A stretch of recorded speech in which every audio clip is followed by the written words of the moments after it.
بسم الله الرحمن الرحيم. الحمد لله والصلاة والسلام على حبيبنا رسول الله وعلى آله وصحبه ومن والاه. لزنجير باسي خيرا أشين سر خير البشر، أشين خزمتي بيغمبري خواه صلى الله عليه وسلم. بابزانين أنبان خوازا چەند خير خواز بوا لبرو أشين خزمتي بان خوازي خير خواز. صحابة كان كباسي بيغمبري خواه كان صلى الله عليه وسلم، فمن كان رسول الله صلى الله عليه وسلم أجود الناس، وكان أجود ما يكون في رمضان حين يلقاه جبريل فيدارسه القرآن. الله سيري أمدو خيري أرزو آسمان بيكتري أجن. فمن بيغمبري خواه صلى الله عليه وسلم شاكترين وبخشندترين كسيبو لرمضاني شا بخشنديكي أوندي ترزياديكت لكاتيكا بخزمتي جبريل أجي بيكوا درسي قرآنيان بو يكتري أخويندوا أو ما مصاو قتابي بسيريكا قرآنيان أخويندوا لچمانيكا لماغي رمضان كلامي شيء كرامي خالق دوكس سبحان الله كلامي خالقك كأرزو آسمان بيك وربتك لمانيكي خيرا أبيت شيء درتشي بويا بيغمبري خواه صلى الله عليه وسلم لرمضان لشكران بجيري هاتني جبريلا كهمو شويق لخزمتي أبو بخشندكاني زورة كرت شاككاني زورة كرت برامبر بو بخش قوري كخواي قورا لعبدكاني خوش بو بيغمبري خواه صلى الله عليه وسلم بخشند أبو چونك لرمضان باشترين صدقة لرمضان بيغمبري خواه صلى الله عليه وسلم رمضاني حلب جارت بو اوي كزورترين چاكي تيابكا كردي خوما لما يزور جوان بيكاويتي زكاة كان ينخنا رمضانو خير وصدقة وشاكا كان ينخنا رمضانو سرف تركان أبي بإجباري لرمضان أبي بو إنسان لرمضان كأبينت فقير بينه حزب آزاري برسيتية كات نارحت به زياتر بخشنده به زياتر بيدي خلقك هتي وفقير وبيوجن بيدرتاني كبهتوا بتايبتي لو كاتيك شيطان لغاو كراوا أو شيطانيك يعيدكم الفقر ويأمركم بالفحشاء أو شيطانيك على دس بقروا ني بخشي نكي كما بيت بشناك منالك أن يخو أو كاتاناش أو شيطانا كيتر سلطاني نماوا بسيج كسيكا ألو كاتا إنسان دلوالا تربي بو بخشين بو بيغمبري خواه صلى الله عليه وسلم كان أجود ما يكون في رمضان لرمضان زور خير كرتربو لكاتيكا قرآن يخيند كواتا قرآن تنها بو أونية كبي خين ونجب جينكين قرآن بو أويا هل بدايته كدسبيك الذين يؤمنون بالغيب ويقيمون الصلاة ومما رزقناهم ينفقون هل قال آية كان في غنبري خواه تفاعلك كتفاعلك ذي بخشي شوني بخشي فكان رسول الله صلى الله عليه وسلم أجود بالخير من الريح المرسلة بيغمبري خواه وكبا بسر خلق آهات وأجون با شون بردواميت هيش كسيك للزاوية وحتاوكو آسمان للروك وحتاوكو آجل كزلي بيبجنابه بيغمبري خواه صلى الله عليه وسلم همو كسيك لبخشندي بيغمبري خواه بهرمان دبو صلى الله عليه وسلم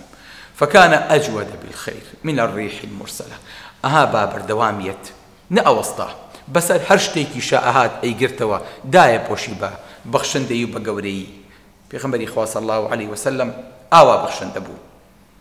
بهر شوار لايا جاري كان فرمي أبا ذر فمي أي أبا ذر أبا ذر يجرتوا أبا ذر موقفكي زور بيخوشا جاري كان خزمتي بيغمبري خواه ودمو إيواريه فمي أبا ذر أي أبا ذر فمي لبيك يا رسول الله بيغمبري خواه لخزمتهم إيه مجبوها مو حديثو همو هلويستيكي بيغمبري خواه بأوابي لخزمتها مي بيغمبري خواه فرمي أي أبا ذر حزناكم أو أحديك سيرم كل حل بردس ما نابو الله يا عربي لخزمتي بيغمبري خواه بيتو لخزمتي أحدا بيتو أو أحديك يحبنا ونحبه فرمي حزكم أجر بقدر ئەو چێوی ئوحودە ئاڵتوونم هەبێ بەو هەموو تریلیۆن تەنەوە 3 ڕۆژ ناڵم بەسەریا تێپەڕێ بەشی قەرزەکەی خۆمی لێگل لە دەمەوە کە قەرزارم هەتا ئێوارەی 3 ڕۆژ هەموویە بەخشمەوە الله نایە الله ئابوو شێوەیەژەی بەخشمەوە وەرە ئاڵتوونی لە بەردەسا بێ ئاڵتوونیش پێغەمبەری خوا فەرمێ ئەمە چ خێرێکە ئەمە چ شنەبایەکە هەڵی کردو ڕەحمەتە للعالەمینە لە هەموو بوارێکان فەرمی ئەبا ذەر مەڵەی پێغەمبەری خوا فەرمی إن الأكثرين هم الأقلون يوم القيامة ئەوانەی کە لە دنیاە دەوڵەمەندن ئەکرێ هەژار و فەقیرەکان لە ئەتوپاتەکانی قیامەت بن إلا من عمل بماله هكذا وهكذا وهكذا دەست نەبا بە چروکی دەستگا بە گرفانیە ئللا مەگەر کەسێکی دەوڵەمەند پارەکی ئاوا بەخشی بێتەوە بەژنا لە قیامەتە بە مفلیسی لێی دەرەچێ خوای گەورە پەنامان بە بۆیە سەحابەکان و شایەتی بۆ پێغەمبەری خوا دەن صلی الله عليه وسلم ئەفەرمون پێغەمبەری خوا صلی الله عليه وسلم ما قال في الإسلام لا هیچ کاتێ لای نەبوو بۆ هیچ هەر کاتێ داوا لە بکردایە پێغەمبەری خوا بم دەری فەرموو بەڵێ فەرموو لای نەبوو مەگەر لە لا إله إلا الله یان دەبێ هەر کاتێک ئەفەرموو سەحابەکان هاتن ئەنسار هاتن تیای پێغەمبەری خوا بەشمان فەرمی فەرموو تیان بەشمان فەرمی فەرموو فەرمی بەشمان 3 جار هەر داینێ تەنانەت نەک بۆ فەقیرەکانیش سەفوانی کوڕی ئومەیە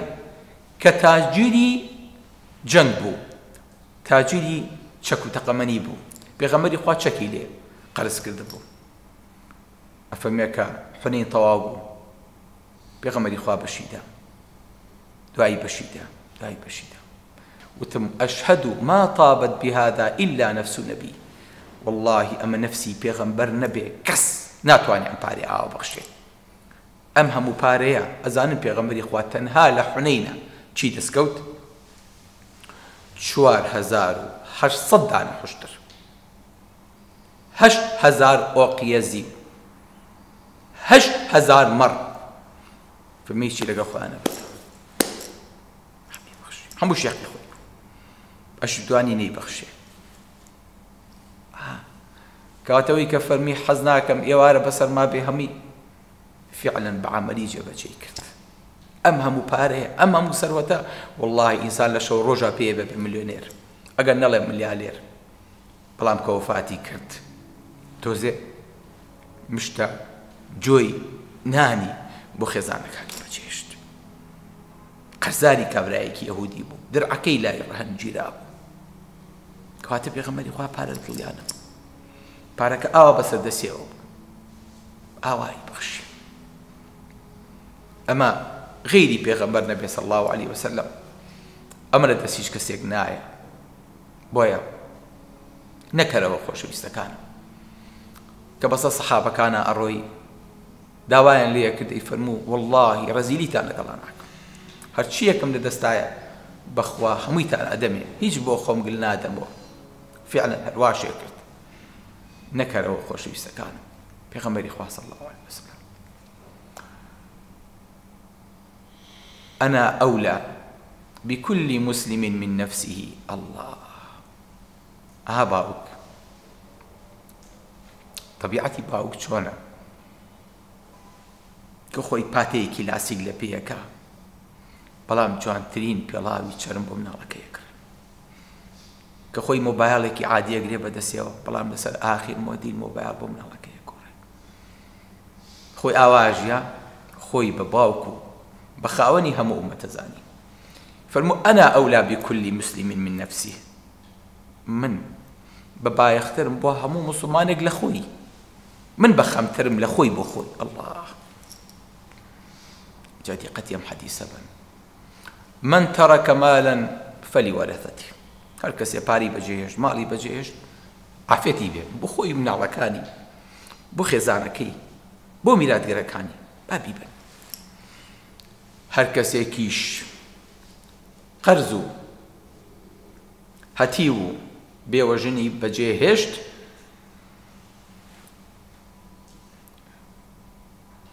بۆ لای من بابێ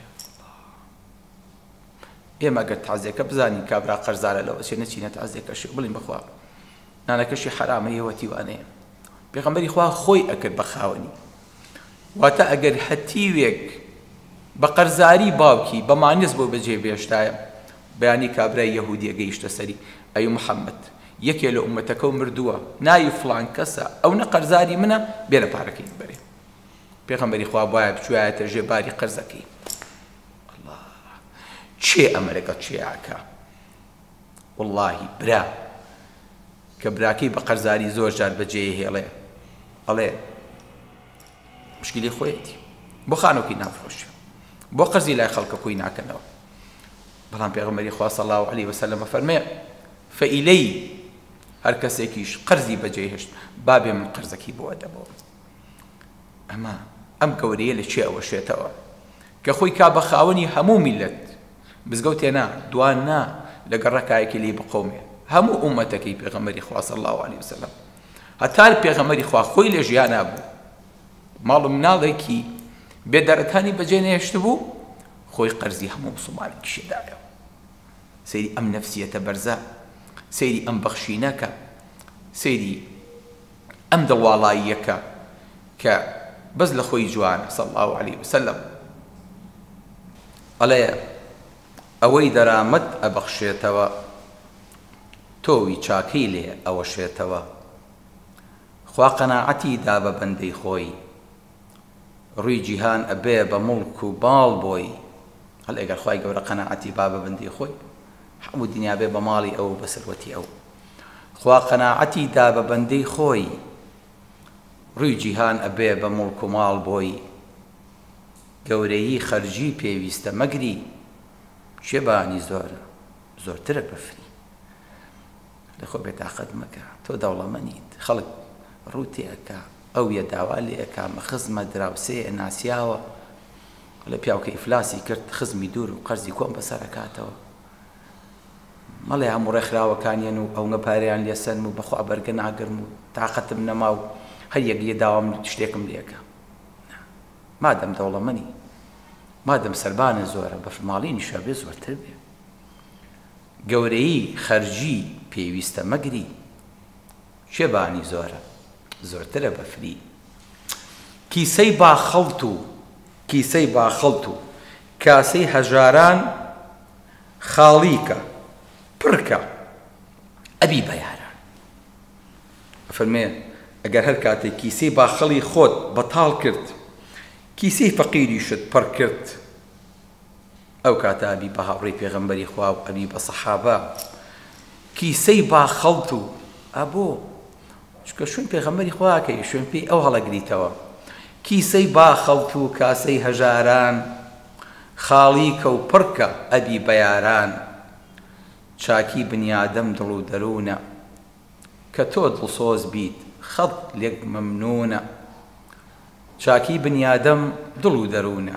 کە تۆ دڵسۆز بیت خەڵک لێت مەمنونە چاوت لە ماڵی کەس نەبێ مەردی کە بەخشندەیش بی وا جوانە مەردی کە بەخشندەیش بی وا جوان مەردی هەندێکیش ئەی خوا و ئەی بەخشێتەوە دوو چەندانیشی زوو بۆ دێتەوە چاو نابڕێتە مەسنەد و پارە بۆ ئیشی فەقیر وەک خزمەتکارە ماڵی نەبەخشی کەمتر بەرئەگرێ مێوکە نەیبڕی کەمتر بەرئەگرێ ماڵ لی نەبەخشی کەمتر بەرئەگرێ مێوکە نەیبڕی کەمتر بەرئەگرێ سەلام عەلەیکم وەڕەحمەتوڵڵاهی وبەرەکاتوه